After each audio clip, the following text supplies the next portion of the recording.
History remembers many powerful kings, but few were confronted by a dream that revealed the limits of their power. One night, King Nebuchadnezzar was shaken by a vision so vivid it robbed him of sleep. It was not a dream of conquest or enemies. It was a dream about time, history, and the rise and fall of human power. In the dream stood a colossal statue, towering and overwhelming in its presence. Its appearance was magnificent, yet deeply unsettling. Every part of the statue was made from a different material, stacked together into a single structure that looked unified, powerful, and unstoppable, yet hinted that something beneath the surface was fundamentally unstable. What the king did not understand was that this statue was not merely about his reign. It was a panoramic vision of human history itself, not a single event, but a timeline of civilizations rising, ruling, and eventually collapsing, each empire replacing the one before it in an unbroken sequence of power. The head of the statue was made of pure gold, shining with brilliance and authority. Daniel explained that this represented Babylon, an empire of absolute control and cultural dominance. Gold is precious and beautiful, but it is also soft. Even the most glorious and centralized power carries the seeds of its own decline. Below the gold was silver, symbolizing the Medo-Persian Empire, followed by bronze, representing Greece. These kingdoms were strong, efficient, and expansive. Yet with each transition, power became more distributed and unity weakened. Strength increased, but cohesion slowly began to fade. Then came iron, representing Rome. Hard, relentless, and unyielding, iron crushes resistance rather than persuading it. Rome reshaped the world through force, law, and infrastructure. Roads, systems, and order spread across nations, yet even iron, no matter how strong, is not eternal. The statue reveals a troubling pattern. As human civilizations advance in strength and technology, they decline in unity. Power grows more complex, but also more fragile. Progress continues forward, yet stability becomes increasingly difficult to maintain across generations. The most unsettling detail appears at the bottom of the statue. The feet are made of iron mixed with clay. Iron is strong. Clay is fragile.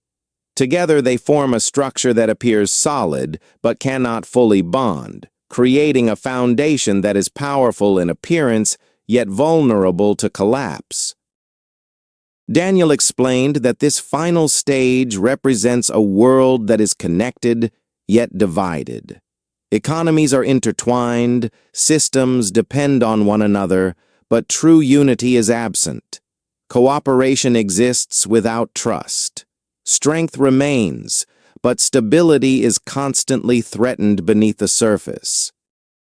This image feels familiar because it describes a condition rather than a single nation. A global system advanced beyond anything before it, yet increasingly fragile. Technology connects humanity, while ideology and division weaken its foundation. The structure stands tall, but it quietly trembles. The prophecy of the statue is not meant to produce fear. It is meant to cultivate humility.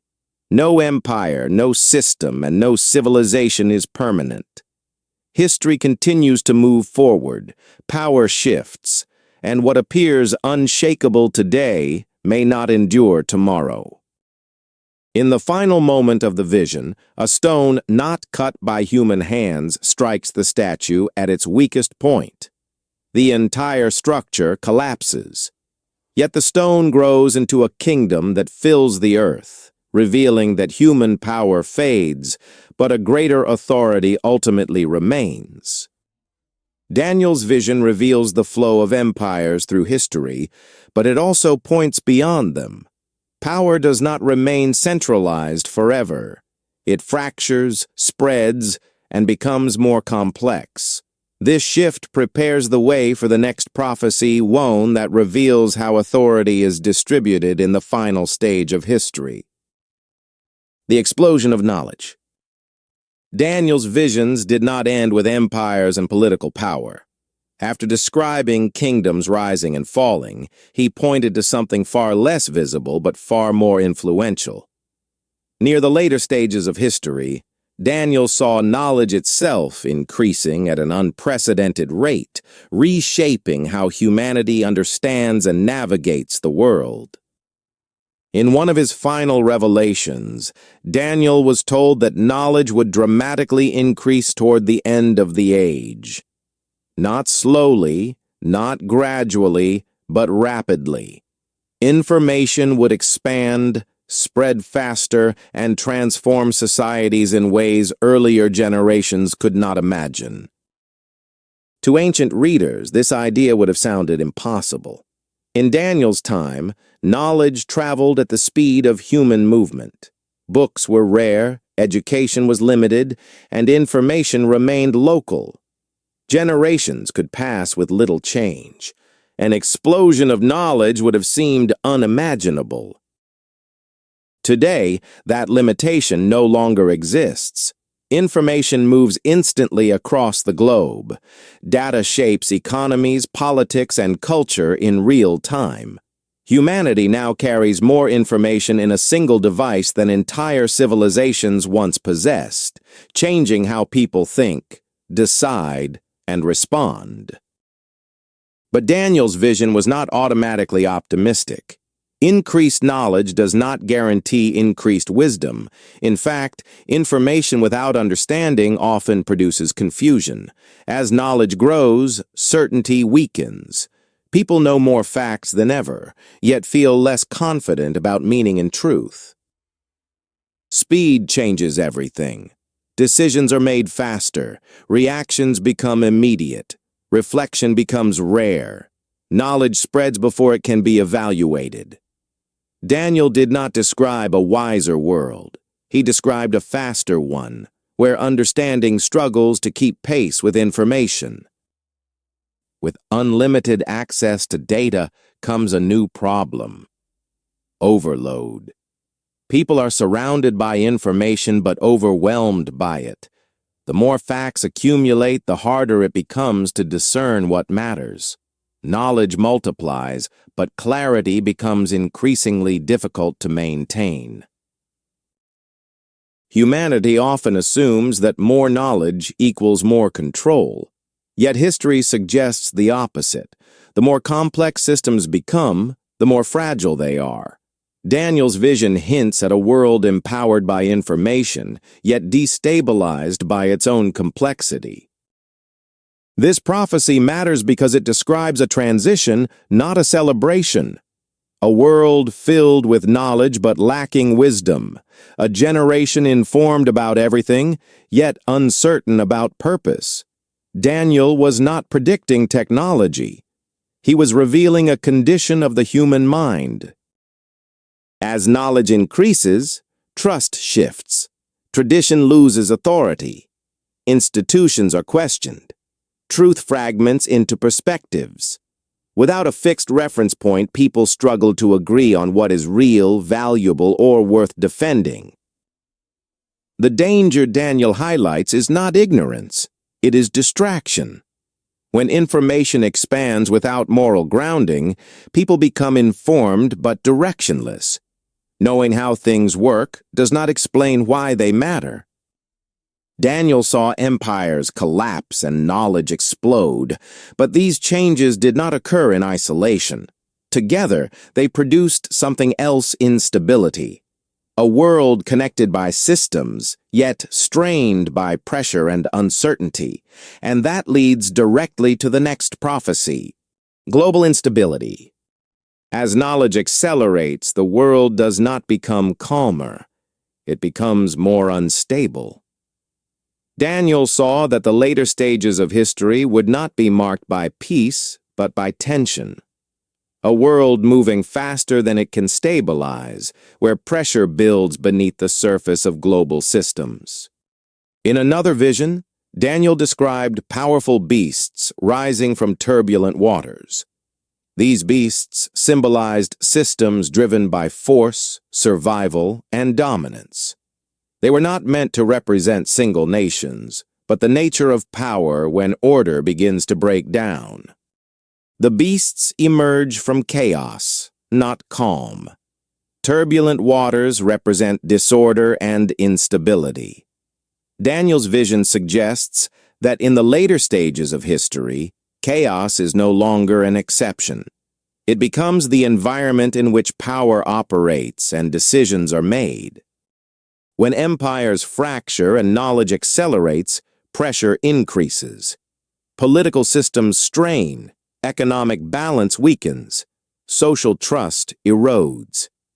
Daniel saw a world where stability feels temporary and certainty is constantly challenged by sudden shifts and disruptions. Modern society depends on balance. Supply chains, alliances, and agreements keep systems functioning. But the more interconnected these systems become, the more vulnerable they are. One disruption spreads rapidly, affecting regions far beyond its origin. Instability creates anxiety. People sense that something is wrong even when they cannot clearly explain it. Daniel did not describe a world at rest. He described a restless world, searching for security but unable to find it within its own structures. When stability weakens, power responds in predictable ways. Control increases, regulation expands, surveillance grows. Daniel's beasts are reactive, not restorative. They exist to preserve dominance rather than address the deeper causes of instability. This pattern feels familiar because it repeats throughout history. Economic uncertainty, political polarization, and social tension rise together. Daniel was not predicting specific events. He was revealing how humanity behaves when pressure becomes constant. Ironically, as the world becomes more connected, it also becomes more divided. Communication increases, but understanding decreases. Opinions harden. Dialogue breaks down. Daniel's vision shows a humanity united by systems, yet separated by trust. Daniel did not describe instability as a failure of progress. He described it as a sign of transition. When systems reach their limits, cracks appear, not to destroy humanity, but to expose where security has been placed in fragile foundations.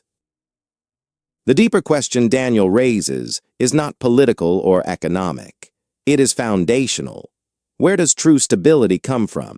Systems change, powers shift, structures fail. Daniel invites the reader to look beyond what appears permanent. Daniel saw empires fall, knowledge explode, and instability spread. But external chaos was only part of the picture. Beneath it, something else was changing quietly. Not systems, but values. And that leads to the next prophecy. Moral confusion. As global instability spreads, a deeper shift begins to take place. Not in governments or economies, but in values. Daniel saw a time when confusion would no longer be limited to systems. It would reach conscience itself, leaving people uncertain not only about what is true, but about what is right. External chaos is visible and loud, but moral confusion moves quietly. It advances slowly, almost unnoticed. People stop debating solutions and begin questioning definitions. Right and wrong blur. Truth becomes flexible. Certainty feels increasingly risky to express. In his visions, Daniel described authority that reshapes values rather than protecting them. Power no longer upholds moral boundaries. Instead, it redefines them. What was once considered stable begins to shift under cultural and psychological pressure. Daniel foresaw a time when what was once considered wrong would be defended, and what was once considered right would be questioned. This change does not happen through force alone. It happens through normalization, repetition, and gradual adjustment of conscience. In a morally confused world, truth is no longer discovered. It is negotiated. Meaning is shaped by consensus, emotion, and social approval. What feels acceptable becomes more important than what is actually true, and conviction slowly gives way to convenience. The explosion of knowledge intensifies this confusion. Every belief now has a counter-argument. Every value has an alternative interpretation.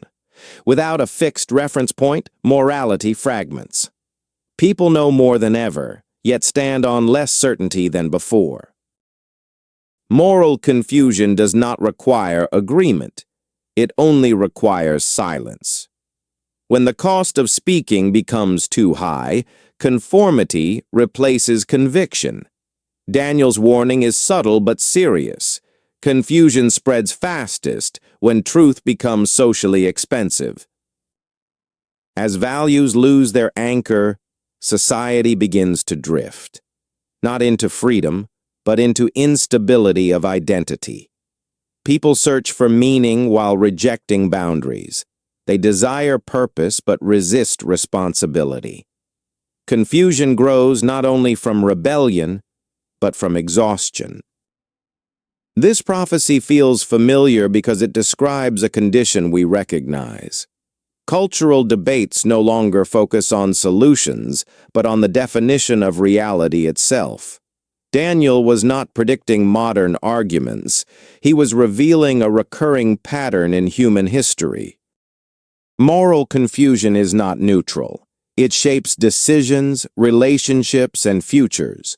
When society can no longer agree on what is good, power fills the vacuum.